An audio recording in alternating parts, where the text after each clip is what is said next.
Bonsoir à tous, ravi de vous accompagner dans cette nouvelle édition sur Monaco Info. Voici les titres de ce journal que nous ouvrirons avec le retour d'un héros en principauté.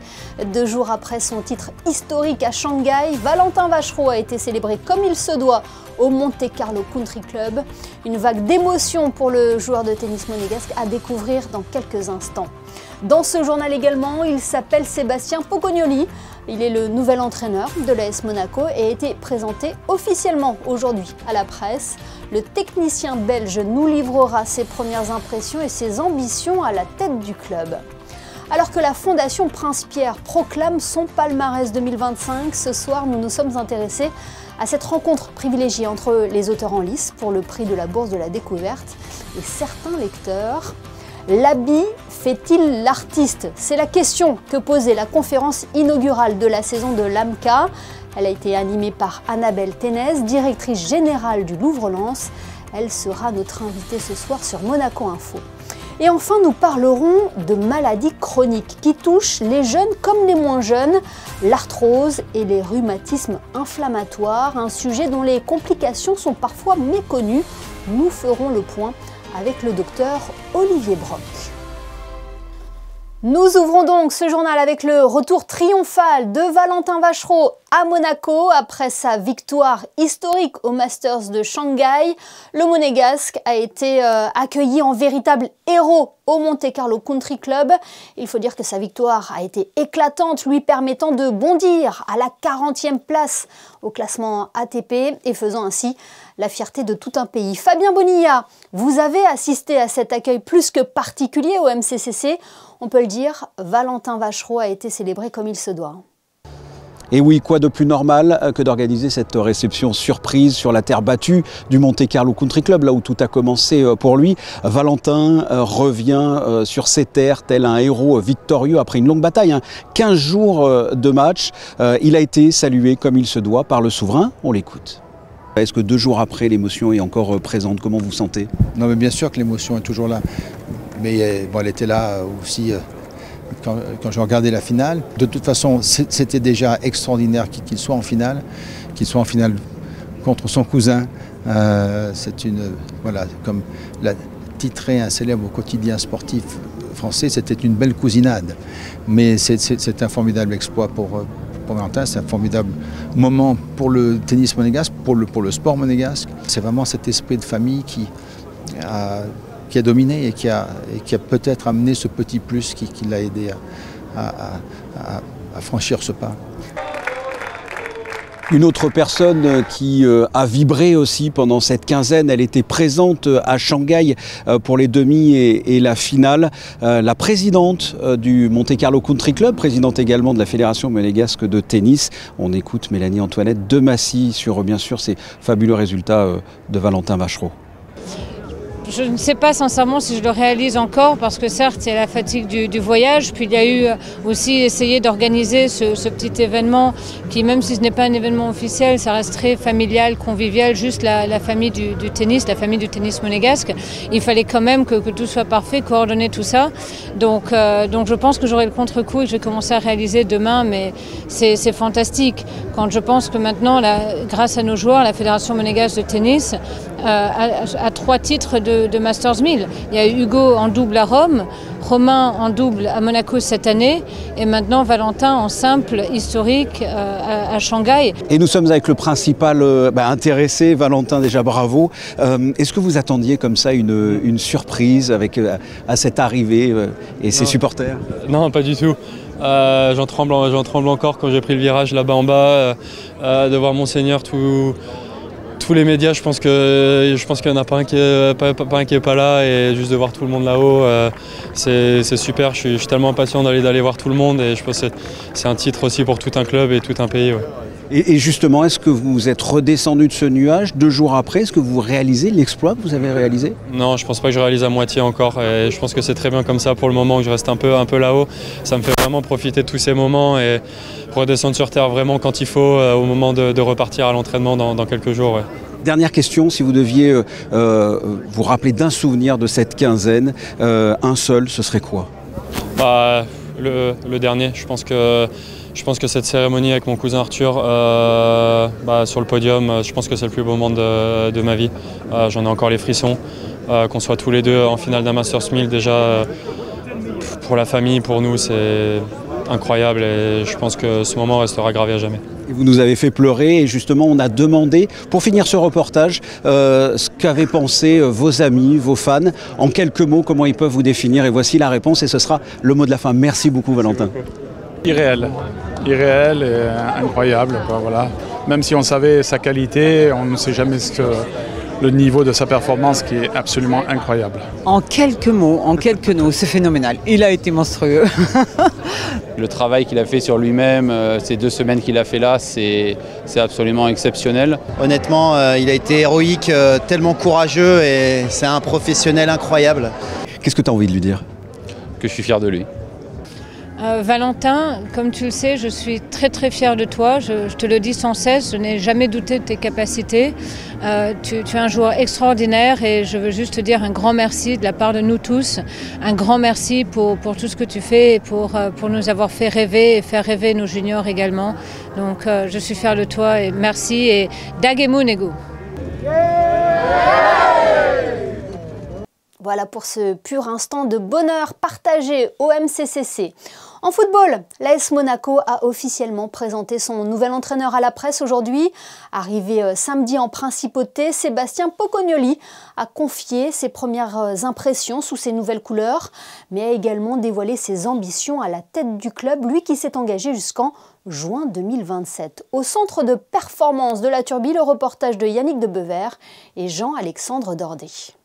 C'est un ambitieux Sébastien Pocognoli qui s'est présenté à la presse ce mardi au centre d'entraînement de la Turbie. L'entraîneur belge de 41 ans est un ancien footballeur international à 13 reprises. Et dès sa retraite de joueur, il enchaîne avec des équipes de jeunes en Belgique. Pour sa seule saison à la tête d'une équipe professionnelle, il a su remporter 2 titres avec l'Union Saint-Gilloise. C'est donc un homme avec la culture de la gagne et du développement des jeunes que la direction monégasque est allée chercher.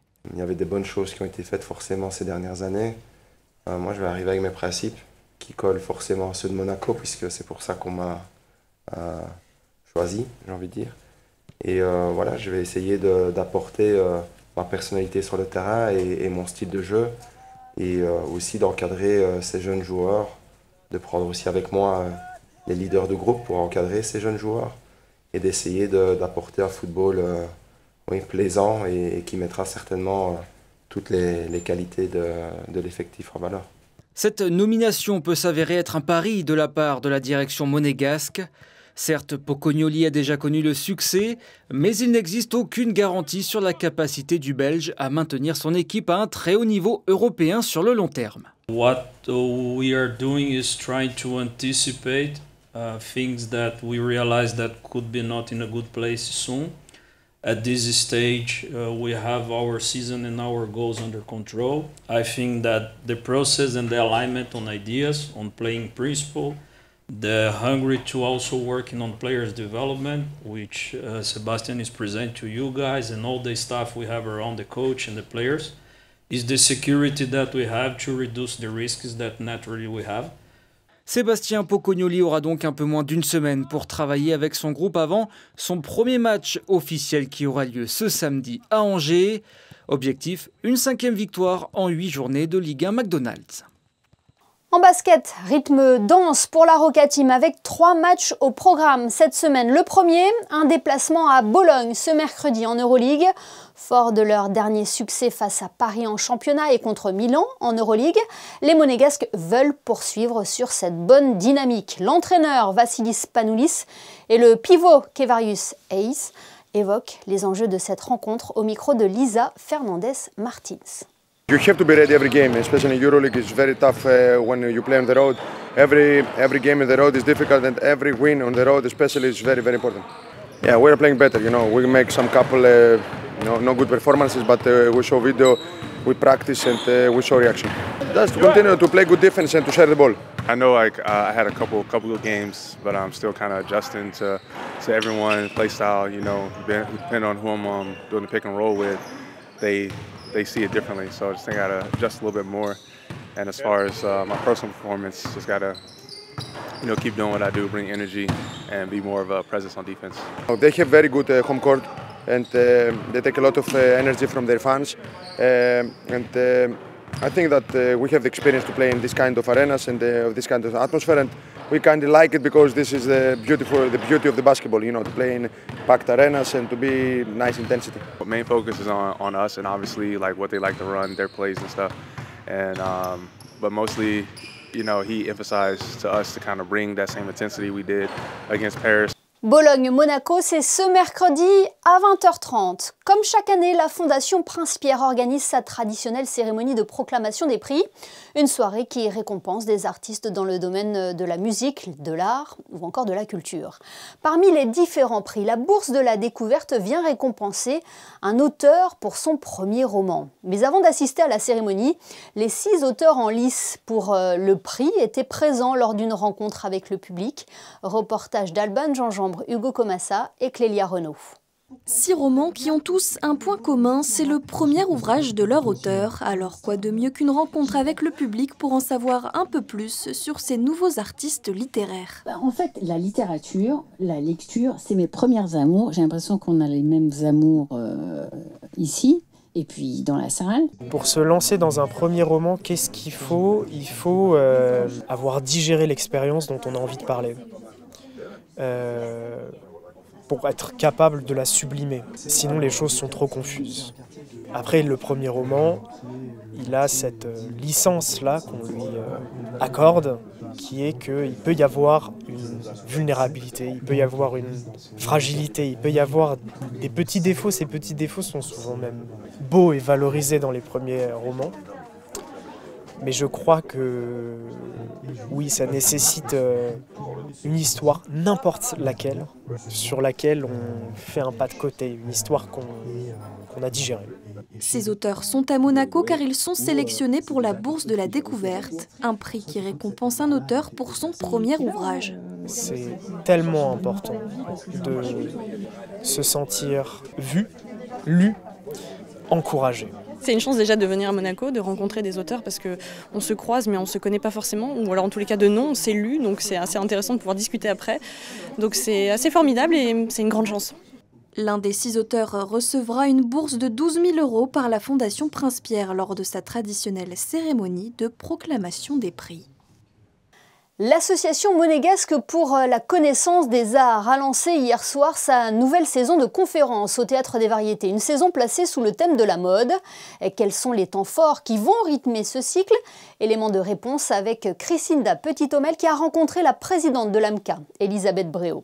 Dans l'air du temps, la mode utile ou futile, l'association monégasque pour la connaissance des arts ouvre une saison placée sous le signe de l'élégance et de la réflexion. À travers l'art du costume, du portrait et de l'architecture, le public est invité à redécouvrir la mode comme miroir d'une époque. Ce sont des points de vue qui seront présentés par des spécialistes sur l'histoire de la mode, du costume, comment aussi la mode a pu influencer les grands de ce monde, comment on s'habillait pour paraître, c'est toujours le paraître, vous savez, l'habit fait le moine aussi, et comment, par exemple, certains artistes s'habillaient pour montrer qu'ils étaient des artistes. Nous allons avoir des conférences qui seront extrêmement fouillées et données par des spécialistes. Conférences, spectacles et visites ponctueront cette programmation avant un rendez-vous majeur, les 8e rencontres internationales Monaco et la Méditerranée qui se tiendront les 5 et 6 mars prochains au Musée Océanographique. Le thème retenu cette année avec Ulysse par tous les temps fera dialoguer mythes anciens et enjeux contemporains. Le palais princier a été orné de fresques et depuis quelques années, les restaurateurs travaillent sur la restauration de ces fresques et en particulier celle de la salle du trône. 2 membres de l'Académie française, la philosophe Barbara Cassin et Michel Zinc, secrétaire perpétuel honoraire de l'Académie des inscriptions et belles-lettres, participeront à ces échanges. Un programme qui se veut ambitieux et qui confirme le rôle de l'AMCA, faire de Monaco un lieu de culture vivante et de dialogue entre les civilisations. Et hier soir, c'est Annabelle Ténez, directrice générale du Louvre-Lens, qui a ouvert ce nouveau cycle avec un rendez-vous qui avait pour thème « S'habiller en artiste, l'artiste et le vêtement ». Elle est en duplex avec nous. Bonsoir Annabelle Ténez. Bonsoir. Merci d'être notre invitée ce soir. Cette conférence nous pose notamment cette question « L'habit fait-il l'artiste ?» En tout cas, l'habit révèle une identité, notamment. Oui, tout à fait. L'idée est de se plonger dans les vêtements d'artistes en se questionnant si ils ont un rôle fondamental dans le travail artistique, mais aussi ce qui nous révèle de l'artiste, aussi bien en tant qu'être humain, en tant qu'être intégré dans une époque, mais aussi comme une sorte de continuité de son travail artistique. Le vêtement est un outil performant pour questionner sur le genre, l'identité, sur notre profession également. Oui, tout à fait. On s'aperçoit par exemple que les artistes ont pu rechercher le vêtement d'apparat pour gagner un statut ou au contraire porter la blouse pour se revendiquer comme des travailleurs. On voit aussi qu'il y a des artistes qui sont vraiment créés des identités visuelles. Aujourd'hui, si on montrait dans la rue à quelqu'un, par exemple, des images de Niki de Saint-Phalle ou de Andy Warhol, c'est sûrement leur silhouette qui les symboliserait de la même manière avec Frida Kahlo. Est-ce qu'on peut dire que les artistes ont eu une influence sur la mode du coup ? Alors on peut le dire, alors de plusieurs raisons. D'abord la griffe qui naît au 19e siècle, la griffe qui dit haute couture, qui dit signature, qui dit aussi l'étiquette de vêtements que nous portons. Elle est inspirée de la signature des artistes, ça c'est un premier élément. Et aussi au 20e et au 21e siècle, on voit de nombreuses collaborations où les artistes et les créateurs de la haute couture fonctionnent en commun. On peut penser à évidemment Schiaparelli avec Salvador Dali, mais aussi jusqu'aux créations les plus contemporaines. Et on sait parfois peu aussi que, par exemple, quelqu'un comme Niki de Saint-Phalle avait pour ami des créateurs de haute couture, notamment Yves Saint-Laurent. Donc vous êtes en train de nous dire qu'il y a une relation entre le monde de l'art et le monde de la mode, c'est ça? Oui, il y a des relations. Il y a des relations. D'ailleurs, aujourd'hui, on voit énormément de collaborations entre le monde de la mode et les artistes. Mais il y a aussi ce fait que les artistes ont cette manière d'être à la fois complètement, parfois extravagante ou au contraire complètement simple, qui dit aussi que le travail artistique, il est intégré à la vie, il ne s'arrête pas aux portes de l'atelier. Le plus saisissant, c'est dans des autoportraits que l'on remarque cela? Alors les autoportraits sont assez fascinants parce qu'on ne peut pas imaginer que l'autoportrait, pour les plus jeunes publics, c'est un peu le selfie en peinture. Eh bien, on ne peut pas imaginer par exemple que Rembrandt, qui a fait 80 autoportraits tout au long de sa vie, ne choisissait pas soigneusement chacun des vêtements qu'il portait. Et d'ailleurs, il ne portait jamais le même vêtement dans ces autoportraits. On peut penser aussi au portrait de Rosa Bonheur par George Achille Fould, où elle est en pantalon. Et en fait, ce pantalon, ça peut sembler incroyable, mais c'est un pantalon qui à l'époque est interdit aux femmes et dont elle a l'autorisation de porter parce qu'elle a demandé une autorisation de travestissement, c'est le terme du papier en préfecture, parce qu'elle revendique d'avoir une ferme, d'être une peintre animalière et d'avoir besoin de porter le pantalon. C'est aussi une histoire de la liberté, de mélanger le vestiaire masculin et féminin, de dépasser les codes, et cette liberté, elle nous permet d'être nous aussi aujourd'hui. Oui, ce qui est passionnant, c'est de voir cette évolution à travers les époques et les artistes. Exactement, c'est assez fascinant, c'est que dans certaines manières, les tableaux des artistes, on peut lire une histoire de la société, une histoire de la mode d'une époque, et l'inverse, la mode d'une époque nous dit aussi quelque chose sur les artistes. Le thème de cette conférence, Annabelle Ténez, on le précise, est inspiré de cette exposition qui a été dévoilée au Louvre-Lens de mars à juillet dernier. Exactement, c'est une exposition qui a été très très bien reçue aussi parce qu'en fait c'est un sujet assez nouveau, paradoxalement, de s'intéresser aux vêtements d'artistes alors qu'on pourrait penser que c'est assez logique puisque nous nous habillons tous, toutes et toutes, tous les jours. En même temps, c'était un sujet inédit sur lequel il y a encore beaucoup à explorer. Vous pouvez le retrouver notamment dans l'ouvrage qui accompagnait l'expo chez Gallimard, et puis cette question d'une certaine manière de comment les artistes inspirent l'art de vivre ou l'art de vivre inspire les artistes. On le poursuit en ce moment au Louvre-Lens avec une exposition qui s'appelle Gothique, du XIIe au XXIe siècle, dans laquelle on retrouve d'ailleurs une création de la créatrice de haute couture Iris van Herpen. Eh bien, en tout cas, merci de nous avoir accordé de votre temps pour aborder ce sujet sur Monaco Info. Merci Annabelle Ténez. Merci à vous. Dans le reste de l'actualité, de nouveaux ambassadeurs ont remis leur lettre de créance aujourd'hui au prince Albert II, dont Betty Chebet Sherwan, représentant le Kenya. Elle a été suivie par l'ambassadeur de Bahreïn, Essam Abdulaziz Al Jassim. Les deux diplomates ont été reçus ensuite individuellement par le prince souverain. Le prince souverain qui, avec son épouse, la princesse Charlène, a participé hier soir au dîner de la Croix-Rouge monégasque au Yacht Club de Monaco à l'occasion du Leadership Meeting. Pour rappel, ce rendez-vous a rassemblé les sociétés nationales de la Croix-Rouge et du Croissant-Rouge d'Europe et d'Asie centrale pour notamment aborder les défis humanitaires actuels. Et puis le GEMLUC soutient la recherche contre les cancers pédiatriques et s'associe au Centre scientifique de Monaco pour réaffirmer son engagement. Grâce à cette collaboration, 2 thèses de doctorat dédiées à l'étude des cancers cérébraux vont pouvoir être financées. Elles viseront à mieux comprendre ces cancers pour apporter un meilleur diagnostic et un traitement spécifique. Le Monaco Economic Board a réuni ses adhérents hier pour un nouveau rendez-vous B2B unique, un format ciblé et minuté pour plus d'efficacité et d'échanges concrets. Les détails de Lisa Fernandez-Martins et Sylvain Péroumal. C'est un après-midi un peu particulier qu'ont vécu la soixantaine d'entreprises présentes hier au Méridien. Le Monaco Economic Board a lancé une nouvelle formule de rendez-vous B2B pour ses membres. L'idée des échanges courts, préparés à l'avance, avec des entreprises qu'on a soi-même choisies.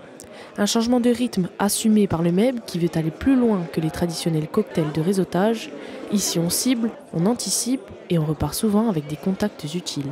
Les avantages, c'est que nos entreprises ont l'habitude de se parler entre elles, mais là, cette fois, en amont, il y a 1 mois et demi de travail de la part des équipes du Monaco Economic Board pour envoyer à telle entreprise, voilà, vous avez une possibilité de voir la société X, la société Y, la société Z, qu'est-ce que vous choisissez, comment, et qu'est-ce que vous pourriez lui apporter. Donc en fait, ici, il se retrouve, après 1 mois et demi de travail, à mettre les gens ensemble. On est un petit peu comme l'agence matrimoniale du business. Chacun avait 10 minutes, pas plus, pour se présenter, proposer, convaincre.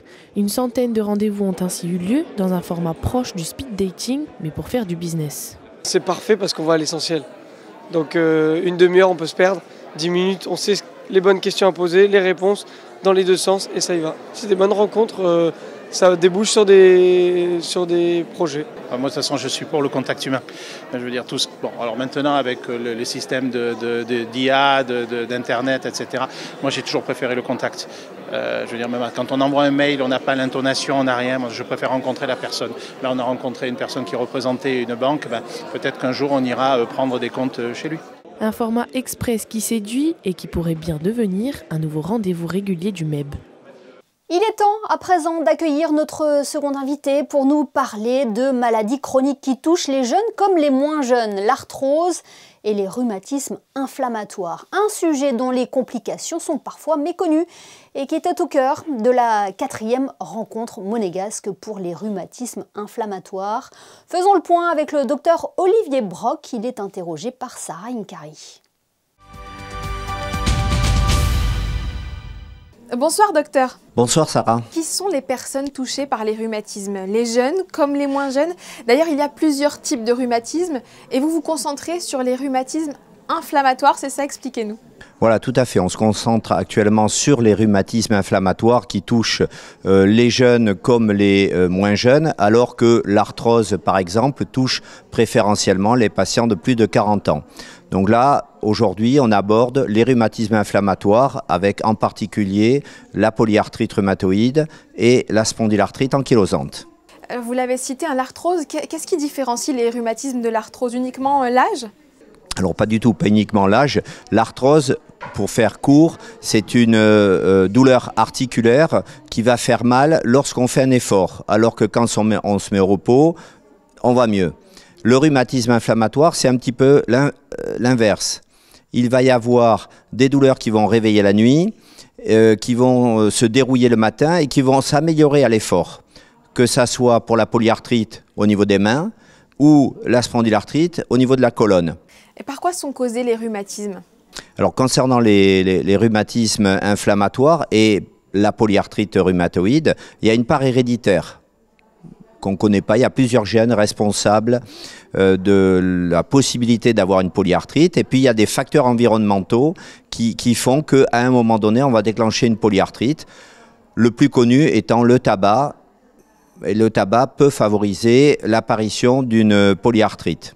Concernant la spondylarthrite, qui est une maladie inflammatoire qui touche la colonne, là il y a un gène qui s'appelle le HLA-B27 qui est préférentiellement présent chez les patients porteurs de cette maladie inflammatoire. Et quels sont les premiers signes qui doivent alerter et pousser à consulter? Alors concernant la spondylarthrite, j'ai mal au dos la nuit, un sujet jeune, c'est pas normal, il faut consulter. Concernant la polyarthrite rhumatoïde, si on a les articulations des mains, des genoux, des pieds qui gonflent alors qu'on a 30 ans, c'est pas normal non plus, il faut consulter.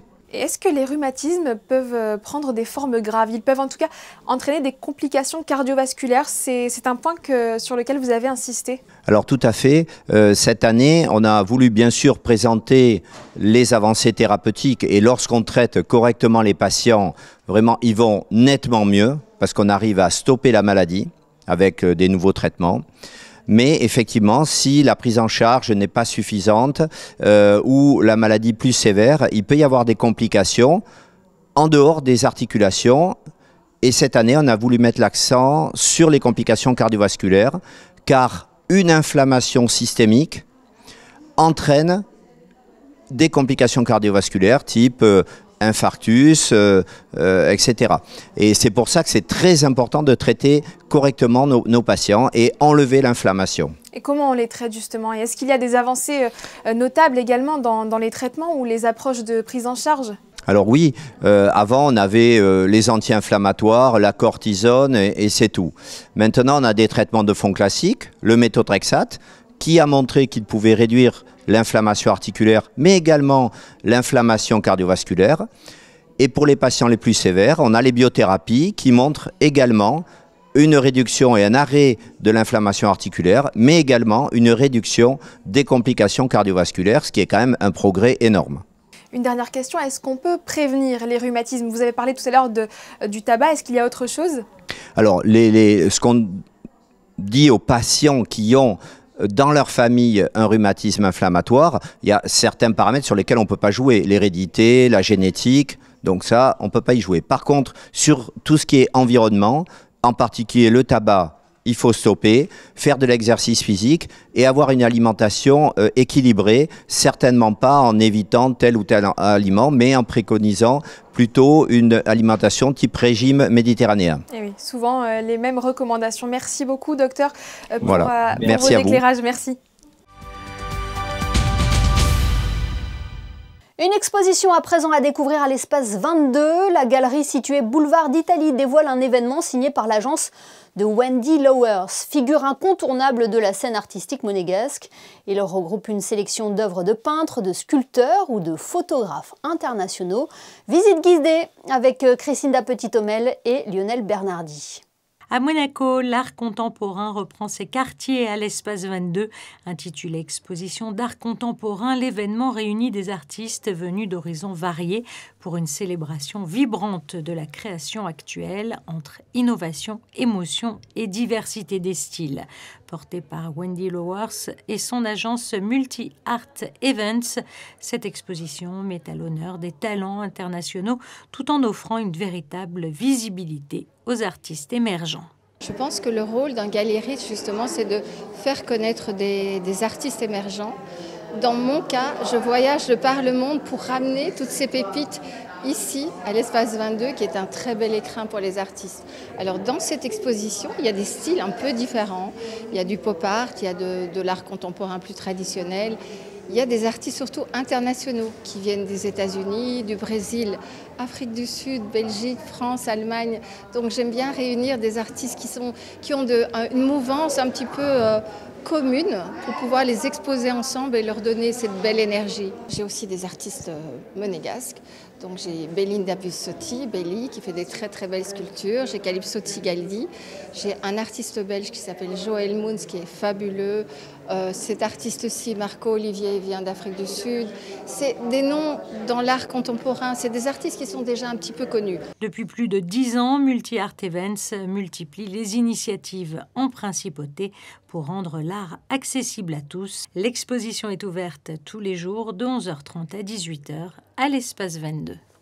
Ce journal est à présent terminé, mais avant de le refermer, Carnet Rose sur le Rocher, Pierre et Béatrice Casiraghi ont accueilli leur 3e enfant, une petite fille prénommée Bianca Caroline Martha, née le 4 octobre dernier, un prénom qui rend hommage à la princesse de Hanovre, mais aussi à la grand-mère maternelle de Béatrice Casiraghi. Déjà heureux parents de Stefano et Francesco, Bianca vient compléter ce bonheur.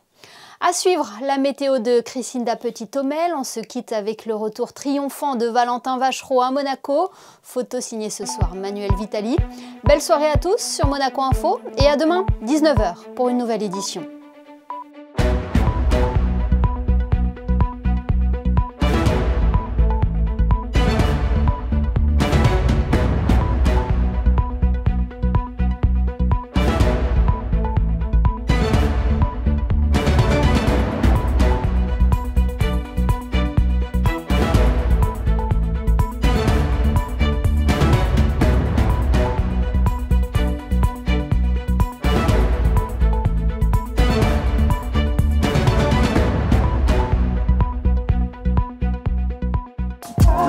Retrouvez la météo avec Maya Bay, le restaurant référence thaï japonais de Monaco. Bonsoir à tous. Demain, la journée s'annonce agréable et lumineuse sur la principauté. Le matin, le ciel sera bien dégagé, laissant la place à quelques nuages discrets dans l'après-midi. Côté température, elles seront comprises entre 14 et 22 degrés. Et sinon, nous célébrerons les Aurélies. Alors, selon la tradition, Sainte Aurélie de Strasbourg aurait fui Rome avec un groupe de vierges pour échapper aux persécutions. Elle se dévoie alors aux malades et aux pauvres. Après sa mort, un lys aurait miraculeusement poussé sur sa tombe, symbole de sa pureté. Et puis sinon, le mardi, c'est le jour de la météo de l'eau, mise en place par la Société monégasque des eaux. Cette semaine, nos réserves d'eau ne couvrent que 15 à 25% de nos besoins. Chaque geste compte. Fermez le robinet, privilégiez la douche, économisez l'eau. Protégeons notre avenir goutte par goutte. C'était la météo avec Maya Bay, le restaurant référence thaï japonais de Monaco.